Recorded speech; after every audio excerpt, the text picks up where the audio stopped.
Qatium. So for any of you that know me, one of the things that I believe is that the future is here. I'm not a huge fan of trying to project out 20 years and say that's what it's going to look like. And the folks that we have on the panel very much represent the future. So understanding what they have committed to, what they're engaged with, what they're investing in, how they see value from digital technologies, I believe will give us a read on really where things are going in the future. So with that, I'd like to start with where are things right now? What's the current state of water distribution networks as it relates to digital technology adoption? So give us those data points on what the future could look like. And then I've got a follow-up question. And the goal here is to get you talking to each other about the topic. So Darren. Yeah, I think for me, just picking up on your point about we need to be here now, and it's absolutely right. We can't afford to miss this opportunity of that digital transformation of the network. We have an older working age workforce that are coming through. We've got that younger skill set that we need to encourage.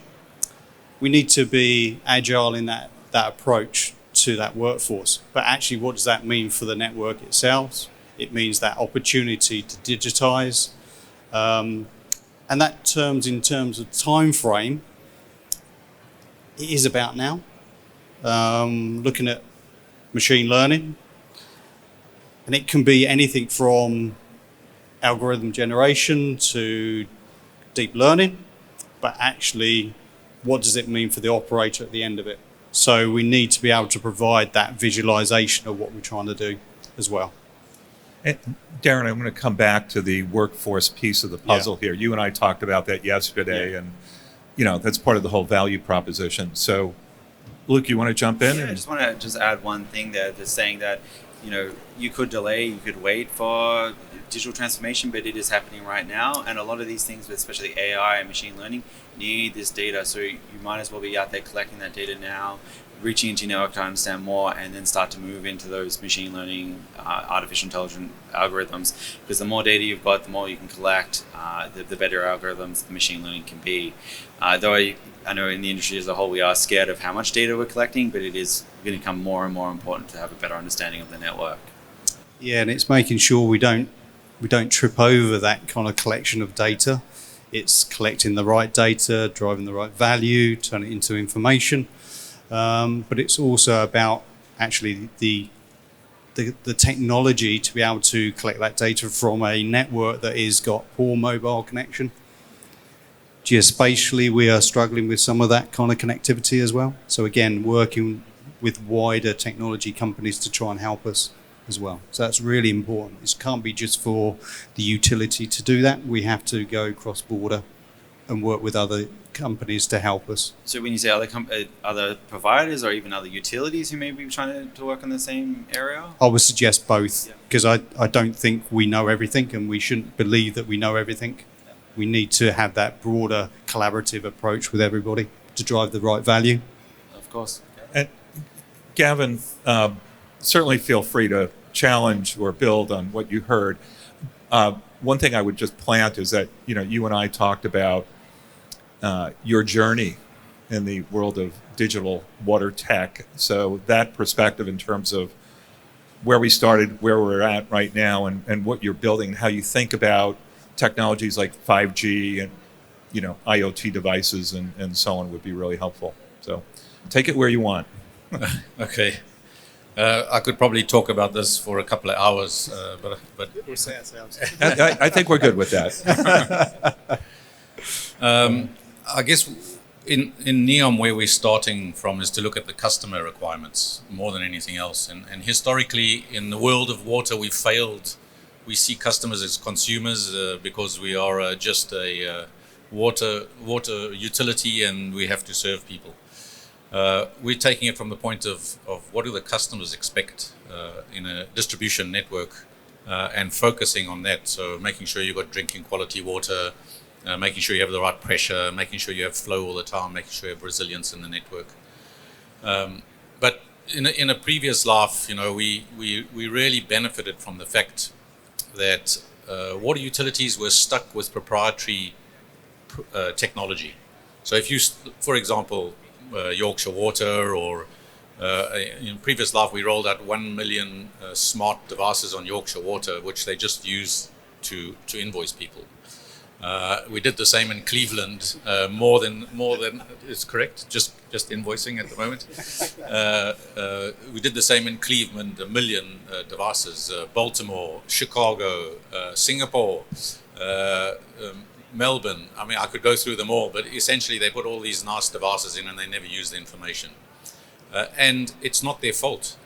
Many of the times the technology provider is so closed in their approach that they don't want to add other sensors or other competitors' devices onto their network, because then they lose the sale. So what 5G brings to this marketplace is a complete disruption, because 5G could have essentially bring plug and play. So instead of having a bespoke network, Singapore have 3 networks in place, one for transportation, one for energy, and one for water. They all 3 networks bought from the same company, but they've refused to talk to each other. And by the way, they're all owned by the same top person. So it goes to show, even if you're in the same company, you still don't want to share with somebody else. And the problem we have with electricity and water, electricity is normally privatized, or gas is normally privatized. So they have their own network, gas has one network, and they're all in the same city. And that distribution network just doesn't make sense. Why not use one network? 5G brings the capability to do that, because you can connect an electricity meter to a cellular network, and it brings interoperability and competition. You can move from Verizon to T-Mobile to Telstra to whoever you want in that marketplace. Of course, if you're an inherent, if you're one of the suppliers today, you don't want that to happen, because a lot of your business relies on this proprietary network. Because, by the way, when we used to go and sell into a city, we had the city for the next 15 years, because they then have an installed base and they have to use that technology.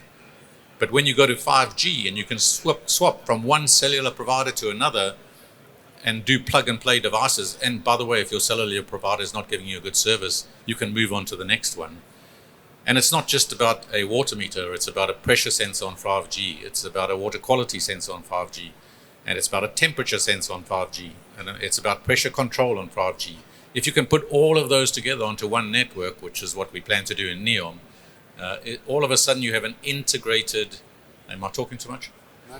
All of a sudden you have an integrated network that can talk to each other. And if you want to know where a leak is, you can marry up the temperature changes, you can marry up the pressure changes, you can marry up the flow changes with flow meters, and you should be able to calculate through artificial intelligence exactly the point where the leakage is occurring, with all of these technologies on one network and on one database.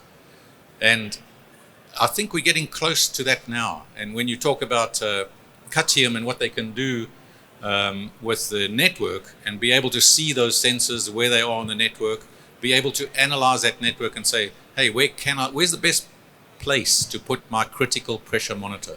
Where's the best place to put the DMA, or the pressure management zone? Once you have a visual look at this, it's very easy for you to start planning that. And now I'm going to stop. So, you've got another hour and 50 minutes, I think. Go ahead, Darren. But do you see that plug and play driving down costs? Will it drive value for the customers eventually? So we have investigated this, and if you speak to 5G chipset providers today, they still want to make the same amount of money that they used to make on chipsets. But that will change dramatically. When you start to get health monitors that work on 5G, those chipsets all of a sudden will start to will come down dramatically in price. What you're talking about is a battery operated, a chipset that works off a battery. If it works off of energy or anything, then they're not very expensive. And the one that works on your phone is not very expensive either. But when you want one that has a very, very long battery life with the network, with all the infrastructure around it, then it's still expensive today. But it should in 2 years' time should be half the price or 1/5 of the price. If you in that industry, you will know it should be 1/5 of the price of what it is today.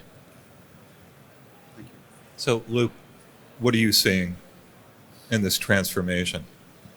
So obviously my favorite topic is digital twins, and just being able to have access to just much more data is just going to make our lives so much more easier. Platforms like Qatium, we're trying to consume information in, trying to validate the predictions we're making. It wasn't that long ago, I was living in Scotland maybe 4 or 5 years ago, trying to validate and calibrate hydraulic models, and we would hire 600 loggers, get field guys to go out there, put them out, come back, you wait a couple of weeks, and then, oh no, wasn't programmed right, something was missing. It's a huge wasted opportunity. It's such an expensive exercise to do, and it's just this exciting possibility that maybe every customer is soon going to have a pressure sensor that we can use to validate in the fly, or even if you had mobile deployments, to be able to get that information back as you're calibrating the model. So you can focus on individual areas. If everything's okay, move around your network. It's going to make the whole digital twin movement just move at a rapid pace. So this touches on something that I think is really interesting that you're all sort of talking about, which is we have a sense of the value of digital technologies. I'd say a pretty good read, but there's also an element of we won't really know the complete value proposition until the technology is deployed and it's changing business models and really driving creativity in terms of value creation. And Darren, you and I talked about value creation to a utility. Yeah, the value is so important. It's understanding the data that's going to drive that value for you. We can have as much data as we like, but there's only certain parts of it that will drive that value. And that's really key. We want more sensors, we want the connectivity to 5G that will give us, we want the digital twins that will drive that and visualize some of those outputs. But actually, what is the true value? Is it the true value for our customers? Is it the true value for our owners in terms of companies? But also it's the combination of actually how do you drive that value to understand it in a context that gives you a price or a unit cost for in our case, for our water. And we just got to hope that they don't just keep using it for invoicing purposes. I guess that's when we know we've moved on, right? Absolutely. It's more than just a billing or a cost sensor to charge our customers. No, exactly. So I guess it's all your traditional things is optimizing the network to make it run more efficient, finding the leakages, being able to, these huge costs that utilities provide. But I guess the opportunities are just going to keep growing and what you can do with it, right? Changing the hydraulic model so we can visualize, so we can actually drive that efficiency. So actually where in the network is that efficiency that we need to drive? And in terms of optimization, absolutely right. Yeah, let's optimize, let's drive efficiency and value for our customers rather than just deploy sensors just to bill more. And then also notifications and customers becoming more like this than just consumers, giving them real feedback on what's happening in their network, allowing, if there's contaminations in the network, being able to close down meters, being able to refer if I know there's some light usage now with customers have leaks that they notify them, but that still happens all the time where, someone has a running tap and, we have to wait a while for the sensors come back. But, those things, you can provide more value back to the customer as well and what they're getting out of the water network too. It's also changing the point that the customer is your sensor. Water quality issue, discoloration issues, actually that is our sensor. That shouldn't be the case. We've got to change that profile. No, exactly. Would you let the customer know that they were a sensor? No, I'm sort of being serious. I mean, it's a two-way relationship. It is, so. Yeah, absolutely. Absolutely, it's a two-way relationship, and it's a difficult one. It is extremely difficult because responsible companies shouldn't be relying on that customer. We should be being proactive. We should be optimizing efficiency. Our social responsibility to the environment is also to our customers. So it should be driving the right behaviors. That's a really important perspective. Thanks. Gavin, how do you think about value creation in terms of building a system essentially from scratch and thinking about technology and where it's going? I like to talk about value a lot, and I know that not most of you, 99% of you, don't care about the value of water, and I will tell you why you don't care. When we design the networks for NEOM, we need to design a low loss network. Why do we need to design a low loss network? If we have 30% of losses in our network, it means our desalination plant has to be 30% bigger. If we have 30% losses in our network, our pipes that pump all around the region, which is the size of Belgium, has to be 30% bigger. The pumps have to be 30% bigger.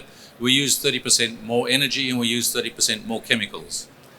So when we first designed the system, our focus on the less losses we have, the smaller our network is and the lower it costs to operate it. It doesn't only apply for a new network, it applies to every network that we live in. So if you go to a fuel station and you filled up your car with fuel and the pipe was leaking between the pump and your car and 30% of the fuel fell on the floor, you would say, hang on a second, I'm not paying for all of that fuel. Yet every day of your life, while you're sitting here, you're paying 30% more for your water. And that is included in your tariff structure. Don't think it's okay. I don't pay that but it's included in your tariff structure. Because the pipes are 30% bigger, the pumps are 30% bigger, they're using 30% more water. Most of the people in the world don't use renewable energy, so you are putting 30% more CO2 into the air. So let's talk about value. When we talk about value, I think water has the biggest job in the world, and we can make the biggest impact in the world if we just stop the leakages. And it's not difficult even with inherent systems. By putting in technology, knowing where to put your sensors, putting in the sensors, and I think we can demonstrate a huge reduction in CO2, a huge reduction in the impact on the environment, and a huge reduction in the tariff structures that we have for water. I think it also goes to the demand structure. So you've got your, known leakage, you've got your running leaks, the priority of those, but also your demands. And it's not just about whether it's 28 degrees, etc., that's going to drive demand. It's actually temperature that's minus. So actually it's going to drive more leakage. So that's actually more demand. So you're right. Yeah, we need to understand that a lot more to drive that value. I also think that we shouldn't be talking too much about conservation when it comes to population demand, because we get 90% of that water back through the wastewater treatment plant if we do it properly. So if someone's willing to pay for more water, who are we to tell them no? I'm a water utility, so I like to sell water. And we shouldn't be talking about conservation in the population. By the way, population consumes about 8% of the world's water. So why are we always focused on, I see low taps, and the hotel I'm in here has one of those taps in it that the water just comes out very slowly, but there's a lot of pressure there. But I don't understand why we're so focused on the infrastructure for water and the distribution network for water when the biggest losses are through irrigation and industry, and that's where we should be focused. If we want to reduce it and reuse it, we talk about wastewater, which the word waste is really bad because I find a lot of value in wastewater, and we talk about irrigation and industry. Those are the things we should be focused on. So water reuse is the most reliable supply.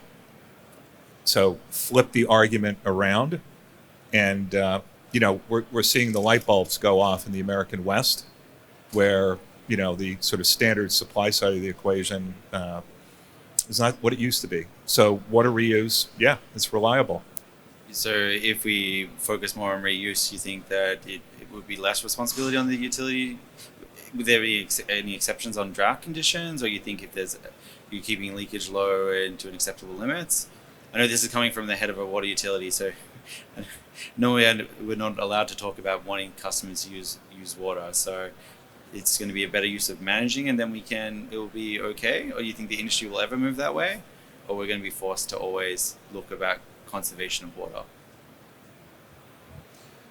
Oh, Gavin, that was good. You just looked away.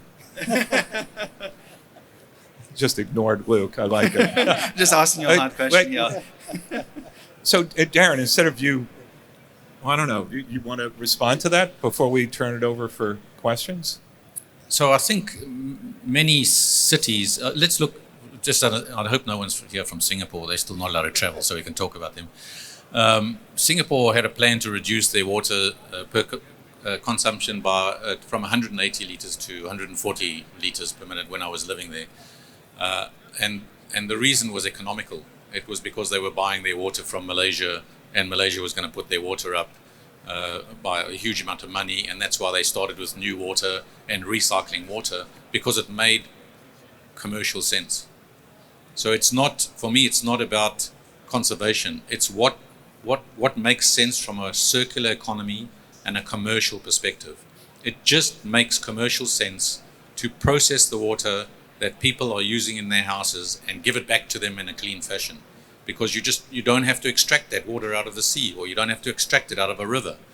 And I mean, we look at, I think it was Thames Water, it was putting all the wastewater back into the Thames River, and that's, by the way, where they get their water from in the first place. So why don't they just process it instead of putting it back? Because it's expensive, and yeah, it's a commercial issue. So I don't see it as a conservation issue, I see it as a commercial issue.